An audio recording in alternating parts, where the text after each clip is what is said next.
काबिल तो है नहीं, बेरोजगार बैठा हुआ है। कहते मैं आईआईटी पास हूँ, मैं पढ़ के आया हूँ, मेरे को लोकतंत्र का सारा स्तंभ पता है, सारे पन्ने मैंने पढ़े हैं। मैं कहता हूँ केजरीवाल जैसे बेवकूफ व्यक्ति शायद ही इस देश में, इस देश की राजधानी को मुख्यमंत्री के रूप में मिला हो। आम आदमी पार्टी कह रही है कि आतिशी 10 बजे कोई प्रेस कॉन्फ्रेंस करने वाली थी, कुछ खुलासा करने वाली थी, लेकिन उससे पहले ही 7 बजे सुबह ईडी ने जो है आम आदमी पार्टी के नेताओं पर छापे मारने शुरू कर दिए। ठीक है, ईडी ने अपना काम किया और आतिशी ने भी अपना काम किया, प्रेस कॉन्फ्रेंस करी ना, और उन्होंने ईडी पर आरोप लगाया। अभी ईडी ने भी बोला है कि ऐसे लोगों के ऊपर में हम कानूनी कार्रवाई करेंगे, आतिशी के ऊपर। अब मैं बताता हूँ आपको भ्रष्टाचार कैसे होता है। ये जो कह रहे हैं कि 1 भी रुपया नहीं मिला, ये नहीं मिला, वो नहीं मिला, उस पर बता देता हूँ। केजरीवाल के घर में 4 ट्रेड मिल लगी हुई हैं, उसका किराया जाता है महीने का 10 लाख रुपया, दिल्ली सरकार देती है। और वो किराया किसके हाथ में जा रहा है? पुलकित केजरीवाल। कौन है? अरविंद केजरीवाल का बेटा है, जो दिल्ली IIT का स्टूडेंट है, अभी पढ़ाई कर रहा है। वो अपने ही घर में 4 ट्रेड मिल लगवाकर दिल्ली सरकार से 10 लाख रुपए का क्या ले रहा है? किराया। अब दूसरा आ जाते हैं संजय सिंह का, बहुत खास है, मैं उसका नाम बोल रहा हूँ, कोई त्यागी ही है, बहुत खास बंदा, जिसके लैपटॉप के लिए संजय सिंह ट्विटर पर एक वो चलाते हैं कि पैसे दे दो हमें तो लैपटॉप खरीदेंगे। वो बंदा विजय नायर की कंपनी में 20% का स्टेक होल्डर होता है। 8,000 करोड़ की कंपनी में 20% का स्टेक होल्डर कैसे बन गया मैडम? क्या ये भ्रष्टाचार है या नहीं है? और अगर भ्रष्टाचार नहीं है तो तुम कह रहे हो ईडी CBI बिकी हुई है, क्या दिल्ली का देश का सुप्रीम कोर्ट भी बिका हुआ है? और अगर सुप्रीम कोर्ट, तुम कह रहे हो उस मुद्दे पे जब जमानत नहीं दे रहा तो कह रहे हो कि सुप्रीम कोर्ट बिका हुआ है, तो फिर तुम्हारा दोगला स्टैंड हो जाता है। क्योंकि अभी चंडीगढ़ के ऊपर जब सुप्रीम कोर्ट ने टिप्पणी करी है मेयर पे, तब तुम्हें सुप्रीम कोर्ट, मतलब मीठा मीठा गप गप, कड़वा कड़वा थू थू, चिटवी मेरी पटवी मेरी, बंटा मेरे बाप का, इस तरीके से विपक्ष और केजरीवाल चल रहे हैं। आपको जब ये कोई बोलता ना कि हम इतने बजे खुलासा कर, कोई मूवी रिलीज हो रही है जिसका पहले ट्रेलर दिखा रहा है, खुलासा कर दो ना भाई, सीधे कर दो।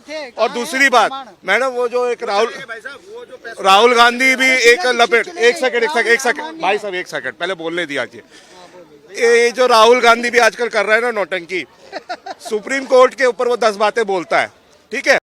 अभी सुप्रीम कोर्ट ने उसको क्लीन चिट दिया है कि भाई जाके तू कम से कम इलेक्शन लड़ ले, काबिल तो है नहीं, बेरोजगार बैठा हुआ है, चल थोड़ा एक बार चांस भी मार ले। तो मैम क्लीन चिट किस पे दिया हुआ है? उसके ऊपर जितने भी गवर्न लगे हुए हैं मैम, इटली में उसके नाम पे होटल बने हुए हैं। हमारा तो पैसा गया ना, पैसा किसका गया? हम ही लोग का गया। हम गांधी परिवार, ये वो स्वर्गवासी थे, ये मैं जितने भी गांधी परिवार में मरे हैं वो अपने कारणों से मरे हैं। मैं साफ साफ बोलता हूँ, किसी को हर्ट करे या जो भी करे, सब अपने कारणों से मरे हैं। सब चोरी चकारी करके बैठे हुए थे, इंक्लूडिंग राजीव गांधी, इंदिरा गांधी, जवाहरलाल नेहरू तक, ये सब चोरी करके बैठे हुए थे, सब अपने कारणों से मरे हैं। इनका पास बहुत खराब है। और दूसरी बात, ये जो केजरीवाल आज कर रहे हैं कि भाई हम आज 10 बजे ये लाएंगे, मैम ये टाइमिंग क्यों दे रहा? आपके पास सबूत है, आप जाते हो, आपको कम से कम चलो पेन ड्राइव दे दो, जाओ अपने कंप्यूटर में चला लो, ये भी तो दे सकते हैं ना। एक बार आप सवाल पूछो, सर ये 10 बजे क्या है? कई मतलब आपको US से कोई इंपोर्ट करके भेज रहा है कि आप हम सबूत भेज रहे हैं भाई, तुम थोड़ा टाइम लगेगा। ऐसा ट्रेलर नहीं चलता मैम। सच है तो सीधे सच बता दो, झूठ है तो सीधे झूठ बता दो, बस। जी सर आप कुछ कहना चाहेंगे? जो दिल्ली में आज आम आदमी पार्टी के नेताओं पे जो ईडी ने छापे मारे हैं, उस पर आप कुछ कहना चाहेंगे?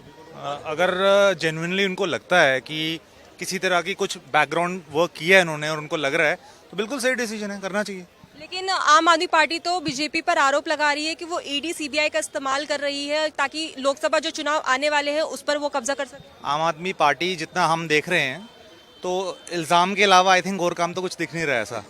तो इल्ज़ाम लगा रहे हैं तो वो ऑपोजिशन है, उनका काम है, वो लगाएंगे। पर बीजेपी स्पेशली मोदी बहुत अच्छा काम कर रहा है and we are fully satisfied. आप सर कुछ कहना चाहिए? नहीं जी, ये वही केजरीवाल हैं जो सारे कार्य जनता से पूछ के करते थे। दिल्ली की घोटाला कर लिया, जनता को नहीं बताया, भ्रष्टाचार कर लिया, जनता को नहीं बताया, मोहल्ला क्लिनिक लूट के खा गए, जनता को नहीं बताया। दिल्ली की सरकारी अस्पतालों में नकली दवाइयाँ दी जा रही हैं, ऐसे आरोप लगे ना इनके ऊपर। मीडिया में चलाना, नेशनल मीडिया के अंदर। हम अपने मन से तो कोई मनगढ़ंत कहानी बना नहीं रहे, तब जनता को नहीं पूछा। अब सबूत देने की बात आई कि भारतीय जनता पार्टी केजरीवाल जी के विधायकों को 25-25 करोड़ रुपए में खरीदना चाहती है। तो मेरा एक सवाल है माननीय मुख्यमंत्री जी से, माननीय मुख्यमंत्री जी, आपके विधायक किसी न किसी विधानसभा के जनप्रतिनिधि कहलाते हैं, उनको जनता ने विश्वास से अपना विधायक चुना है, उस समय कांग्रेस को नकारा, बीजेपी को नकारा, कोई बात नहीं है, जनता सर्वोपरि होती है लोकतंत्र के अंदर। तो जब जनता ने जिस विधायक को अपना जनप्रतिनिधि चुना है, तो मुख्यमंत्री अरविंद केजरीवाल जी को, जो दिल्ली के मुख्यमंत्री हैं, जो देश की राजधानी दिल्ली के मुख्यमंत्री हैं, चुने हुए मुख्यमंत्री हैं, संवैधानिक रूप से शपथ लेके संविधान की बैठे हुए मुख्यमंत्री हैं, कुर्सी पे राजनीति में, उनको क्या अधिकार है कि वो चुने हुए विधायक को 25 करोड़ के आरोप लगाएं? क्या केजरीवाल के विधायक जनप्रतिनिधि हैं, ये जानवर हैं? बोली तो जानवरों की लगती है। इतना भी सम्मान नहीं है केजरीवाल को, शब्दों की मर्यादा का चयन नहीं है केजरीवाल को। कहते मैं IIT पास हूं, मैं पढ़ के आया हूं, मेरे को लोकतंत्र का सारा स्तंभ पता है, सारे पन्ने मैंने पढ़े हैं। मैं कहता हूं केजरीवाल जैसे बेवकूफ व्यक्ति शायद ही इस देश में, इस देश की राजधानी को मुख्यमंत्री के रूप में मिला हो। जितना बेड़ा गर्क केजरीवाल ने दिल्ली का किया है, दिल्ली के जनता का किया है, दिल्ली के जनता के विश्वास का किया है। सड़कों का हाल देख लीजिए सर, जब से MCD में, मैडम देखिए आप लोग पत्रकार हैं, आप लोग यहाँ पे खड़े होते हैं, यहाँ पे सबका बाइट लेते हैं। आपने कभी उन जगहों पे जाके देखा है जहाँ पे MCD की सरकार जीत के आई, वहाँ रोडों का क्या हाल है? आप जाके देखिए, आज चलने वाली हालत नहीं है। स्कूलों की तो बच्चे तो स्कूल उसी रोड से जाएंगे ना जिस रोड पे खराब। आप एक जरा सी बारिश आती है तो उस रोड का हाल देखिए क्या होता है कि आदमी वहाँ बच्चे नहीं चल सकते हैं। रिक्शे जब चलते हैं ना, आजकल ई-रिक्शों ने तो वैसे ही बहुत अंतकाल मचा रखा है दिल्ली के अंदर। जब वो ई-रिक्शे चलते हैं ना तो आधे बच्चे गिरते हुए जाते हैं, उसमें से 10-10 बच्चे उसमें लटके हुए होते हैं।